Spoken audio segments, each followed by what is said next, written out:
Sheikh chilli को नींद नहीं आई। फातिमा बीबी ने उस शाम शेख को अम्मी को एक तरबूज दिया था, जो वो इत्तेफाक से घर लाना भूल गई। बस शेख उसी तरबूज के बारे में ही सोचता रहा।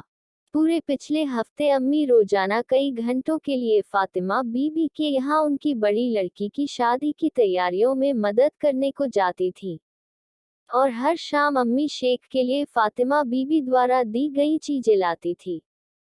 पहले दिन वो रसीले गुलाब जामुन लाती थी, उसके बाद में खीर और फिर केले। आज अम्मी को एक बड़ा तरबूज मिला था। शेख के मुंह में तरबूज के बारे में सिर्फ सोचकर ही पानी आने लगा। अम्मी को तरबूज का वजन बहुत भारी लगा, इसलिए वो उसे फातिमा बीबी के घर के आंगन में ही छोड़ आई। शेख सुबह जाकर तरबूज को ला सकता था, परंतु वो तो तरबूज अभी खाना चाहता था, अभी, तुरंत।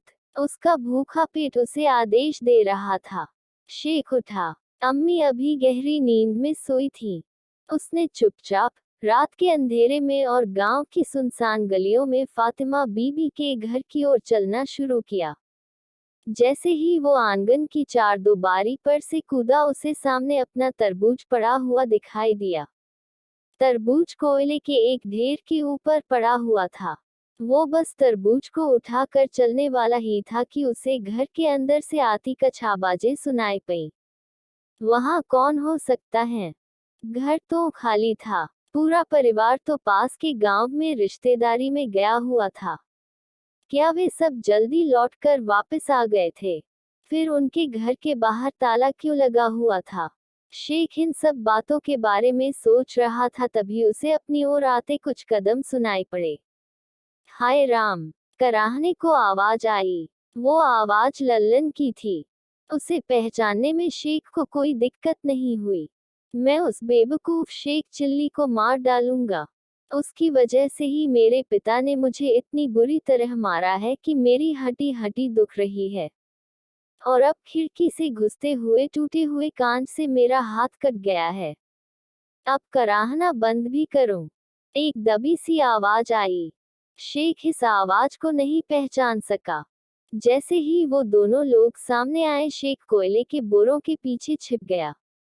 वो कोयलों के बोरों के बीच की झेरी में से उन्हें देखता रहा। लल्लन के साथ कोई बुरी नियत वाला अजनबी था, जिसे शेख ने बाजार में घूमते हुए देखा था। लल्लन एक थैले में कुछ भर कर ले जा रहा था। जल्दी करो, अजनबी ने कहा। चलो, फटाफट माल को बांट लेते हैं।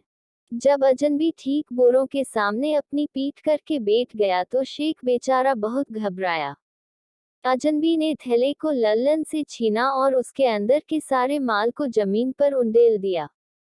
गले के हार, सोने और चांदी की चूड़ियां, चांदी के गिलास और सोने के सिक्के हल्की चांदनी में झिलमिलाने लगे। शेख उन सब गहनों को ताकता रहा। उसे मालूम था कि फातिमा बीबी ने उन्हें अपनी लड़की की शादी के लिए इकट्ठा किया था। अम्मी ने शेख को उनमें से हर एक के बारे में बताया था, और अब ये दोनों लोग उन गहनों को चुरा रहे थे। तुमने आधे से ज्यादा हिस्सा ले लिया है, लल्लन ने कमजोर आवाज में अपना विरोध दर्शाया। उसके बाद उस अजनबी ने लूट का थोड़ा सा और माल उसकी ओर बढ़ा दिया। गनीमत है कि तुम्हें इतना भी माल मिल रहा है, अजनबी घुराया। मेरे बिना तो तुम्हारी घर में चोरी करने की हिम्मत ही नहीं होती। ये घर भूथा है, लल्लन ने फुसफुसाते हुए इधर उधर बेचैनी से देखते हुए कहा।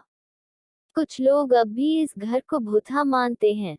तो चलो, इससे पहले कि भूत हमें पकड़े, हम यहाँ से भाग लेते हैं। अजनबी हंसा। उसकी हंसी में चालाकी छिपी थी। अगर तुम लूट का कुछ और माल चाहते हो तो अपने साथ उस तरबूज को भी ले जाओ। उद्धरण चिन्ह। अजनबी ने कोई 3/4 सोने और चांदी को थैले में भरा। बाकी को अपनी जेबों में भरते समय वो कुछ बुदबुदा रहा था। लल्लन ने खड़े होकर तरबूज को उठाने की कोशिश करी, परंतु बोरों के पीछे से शेख चिल्ली भी तब तक खड़ा हो गया था और तरबूज को अपनी पूरी ताकत से पकड़े हुए था। जैसे ही शेख की उंगलियां लल्लन की उंगलियों से टकराए, वैसे ही वो लल्लन को अपनी जिंदगी का सबसे बड़ा धक्का लगा। भूत, वो बुदबुदाया। भूत, भूत। शेख बोरों से टिककर तरबूज को कसकर पकाए रहा। कोयले के 2 बोरे अचानक लुढ़के और लल्लन और उस अजनबी के ऊपर जाकर गिरे। अब लल्लन ने सारी सावधानी को ताक पर रख दिया। भूत, वो जोर से चिल्लाया। भूत, डरा हुआ शेख चिल्ली भी जोर से गिल्लाया। भूत, चोर, भूत। इससे पहलों की दोनों चोर भाग पाते भीड़ जमा हो गई। कोयले की धूल में सने दोनों चोरों को कोतवाली ले जाया गया। लल्लन अभी भी बुदबुदा रहा था। भूत, भूत। एक पड़ोसी फातिसा बीबी के परिवार के वापस आने तक लूट के गहनों की पहरेदारी करता रहा। शेख को लोग हीरो जैसे उसके प्यारे तरबूज के साथ घर वापस पहुंचाने के लिए गए।